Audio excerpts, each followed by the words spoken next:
Hello everyone, I'm Logan and welcome to the Game of Nerds.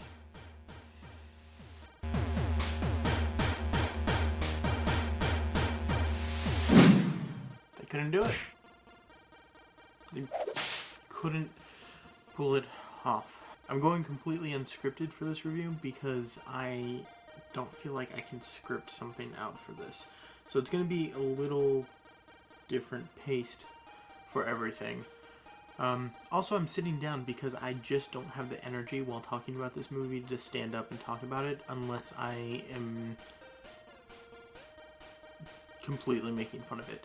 And I don't want to make fun of this movie because honestly it's too easy, and I feel like there's so many other people out there doing that, and we're going to hear about this movie for the next 20 years while DC's making all of their other properties.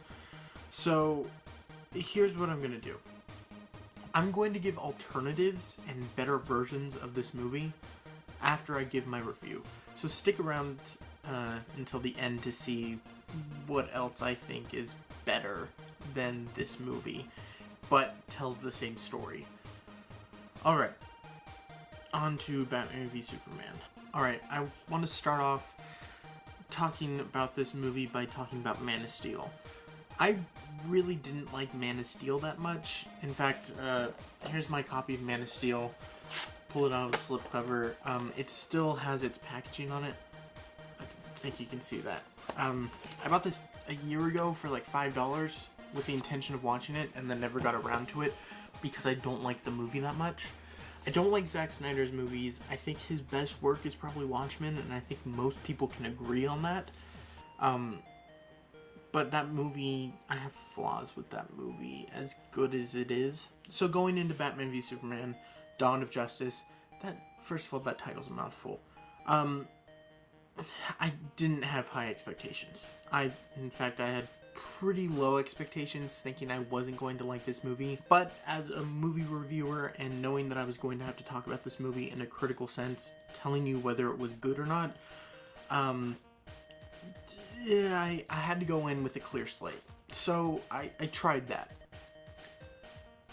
And then the first scene happened, and I laughed.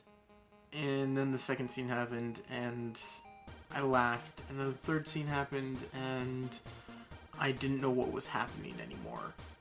The characters weren't the characters. The Batman that we were presented with on screen, played by Ben Affleck, was... how do I put this? Was a portrayal of Batman. Was it Batman? No.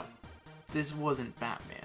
I mean, we get to the point where Batman's biggest rule, that he doesn't kill because he doesn't want to be like the murderers who killed his parents, is completely thrown aside just for cool action. The core of Batman starts with the moral stance of he will never kill.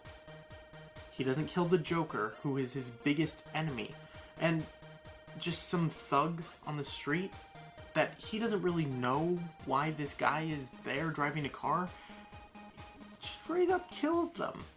Batman has a bigger kill count in this movie than Doomsday does. That's not very good, especially for Batman, let alone any hero. But don't get me wrong, Batman is not the only character that kills in this movie. Superman straight up kills more people. If you had a problem with Superman killing Zod at the end of Man of Steel, Zack Snyder straight up went, nobody likes Superman killing. Just give them more and they may come around. We'll see. No. Nobody wanted Superman to kill. Look, I understand that Superman killed General Zod because there was no other way to get out of it. He had to snap his neck or live with the fact that General Zod is going to kill more people. I understand that. But a terrorist? Just a guy? He throws him through 9 walls. That guy's dead. Alright, let's get away from the incorrect characterization of all the characters without even mentioning Lex, Wonder Woman, Lois, Perry, pretty much everyone. Let's get into the story. The story is not that great. The overall, concept of Batman and Superman fighting is something that you can imagine in your mind and be blown away at how cool and amazing that sounds. But they really fell short here. The reason why Batman and Superman are fighting is lazy and not interesting and very confusing.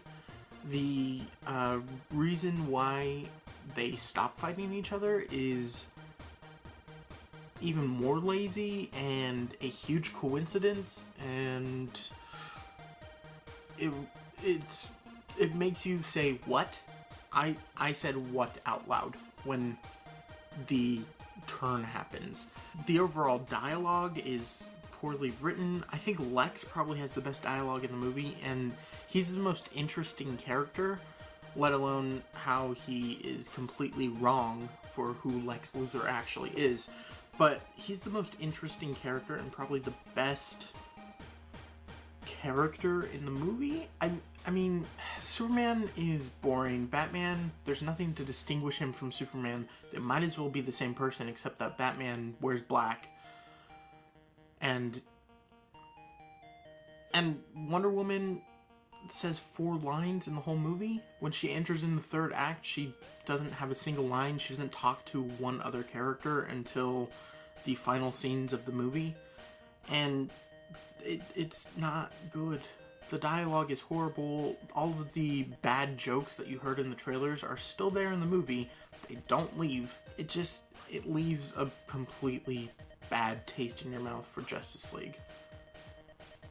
Speaking of which, the introduction of all the Justice League characters, why? Why did that have to happen? Why was that in this story? Look, DC, Warner Brothers, I get that you need to introduce these characters somehow. Spend the first 10 minutes of Justice League doing exactly what you did at the beginning of this movie. Tell the origin of these characters in flashback sequences and kind of dream sequences. I mean, you can even have Batman doing it. You can have the Bat computer collecting all this information and Batman just going through. Exactly what you did in this movie, but just save it for the next movie. And the characters didn't look good. The only one that was somewhat interesting was Flash, but that was confusing to anyone who isn't familiar with the comics. Aquaman was lazy. I can think of 400 different ways that you can do Aquaman and actually make him look cool instead of a model floating in front of a camera. Jason Momoa is a big guy. He looks interesting. Give him something to do. He just floated there in front of a camera while his hair waved in the water. Cyborg looked like he was supposed to be in a CW show. I could see him entering the Flash series tomorrow and fitting in better than he did in this movie. And Wonder Woman was really the only introduction that was good because all we did was we saw a picture of her. That's the most interesting origin story, is that she's old. That's it. Alright, okay. I don't know what else to say about this movie except that the editing was horrible. It's some of the worst editing in a major motion blockbuster that I've ever seen. The music was jarring completely. I mean, we had to go in between themes for characters because every character has to have a theme, apparently. Batman's is your classic, like, brah, brah, brah, brah, brah. It's just a deep bass. And then Wonder Woman's theme is an 80s guitar solo. Okay? And then Superman's theme is the Hope theme, which, okay, that's fine. I'm happy that it's over from the previous movie, but none of these themes fit together well. And when you place these themes in the movie one right after each other, like Superman's theme comes in, and then Batman's theme comes in, and then Wonder Woman's theme comes in without any transition between them, it's jarring and it takes you out of the movie and you wonder what's happening. I wanted this movie to be good. I wanted to care about the characters. I wanted to enjoy myself, but overall I'm gonna have to give Batman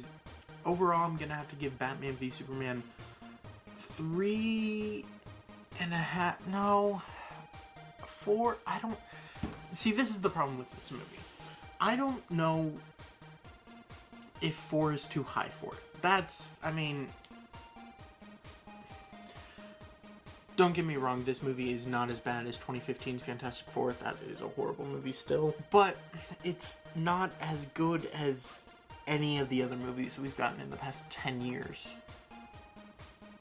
I'm gonna have to give Batman v Superman Dawn of Justice 3.5 General Zod fingerprints out of 10. Alright, now to the more interesting part of this review video thing. I'm going to give you other things to explore this storyline that they're trying to present us with, but honestly, all of these other things I mentioned do it 10 times better. First off, I'm going to mention the Dark Knight Returns animated movie, parts 1 and 2, that Warner Brothers Animation recently did. It tells the story of Dark Knight Returns. It adds a little bit more to give it more flesh, and it does it 10 times better than anything this movie even tried to present us with. Second, just read the comic line, The Death and Return of Superman, if you really are interested in that story. It's not that great of a story, honestly. Overall, Third, I want to mention John Schnepp's documentary, The Death of Superman Lives, What Happened. He explores Superman Lives, which was a movie trying to be made in the 90s by Tim Burton, starring Nicolas Cage as Superman. Yeah, that was a thing. The documentary is actually really good, though. He talks to almost every single person that was involved in this project, which got really far along in the early production stages. It was really close to shooting before it got shut down. There's exclusive interviews with the producers of the films, Kevin Smith, Tim Burton, the director. There's clips of Nicolas Cage in costume. There's the costume designer talks about the crazy costumes that they're going to have. But it's a really interesting documentary. It's not that long. I suggest you check it out. And lastly, I want to present with you what I think is the best telling of a Batman and Superman story ever. It's a musical titled Holy Musical Batman by Teen Star Kid. It tells the story of Batman kind of in his dark ages. After Joker's killed, he's not really sure what to do with his life anymore. And then Superman comes around, and Superman's better than him, except everyone loves Batman more than Superman, so Superman's conflicted. And then they fight, and it's one of the best things I've ever seen involving the characters Batman and Superman. I suggest you go check it out. It's around 2.5 hours, so it's the same length as a movie, and it tells the story of Batman v Superman better than Batman v Superman does. And that's it. I mean, I'm gonna be honest. The DCEU is not looking good so far. I think Suicide Squad has a lot of weight on its shoulders now, and if it doesn't wow casual viewers of the movie, there's going to be some problems down the road. Wonder Woman is close to done filming. I think they're going to push Wonder Woman's release date. There's a lot of big hitters releasing around the same time. I think the weekend before, or maybe the same weekend, is Transformers 5, which always makes a ton of money no matter what, whether you like it or not. A week later is the Spider-Man reboot. There's a lot of movies coming out around that same time, so I think Wonder Woman is either going to get an earlier spring release or a later summer release, but most likely it's moving. And I'm honestly going to be surprised if we see Justice League next year.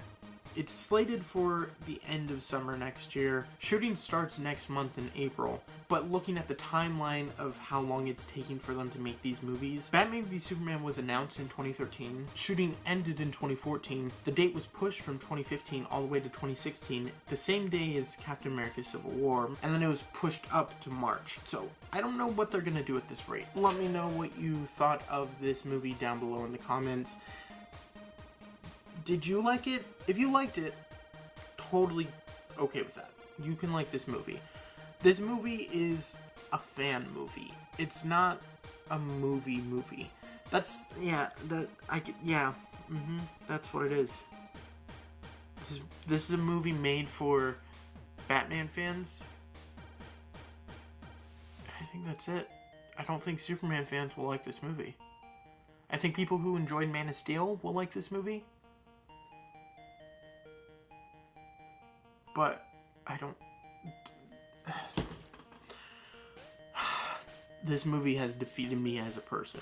It's tough. So let me know what you thought down below in the comments. Did you like this movie? Let me know why you liked this movie. Should I go see this movie again? It doesn't matter what I say in this review because you're gonna go see this movie. I wasn't excited for this movie. I went and saw this movie. My parents are going to go see this movie. everyone's gonna go see this movie, whether it's good or not. It's not. Don't forget to visit us at thegameofnerds.com and follow us on Facebook and Twitter at thegameofnerds, and subscribe to us here so you can see more videos like this one. Next time I'm going to be a little more high energy probably, because the movie I will see is probably a little better. Alright, thanks for watching. Did you guys like this format? Let me know. It's a lot more casual, but I think I'm going to go back to more scripted stuff. We'll see. Thanks for watching. As always, Logan Ferry.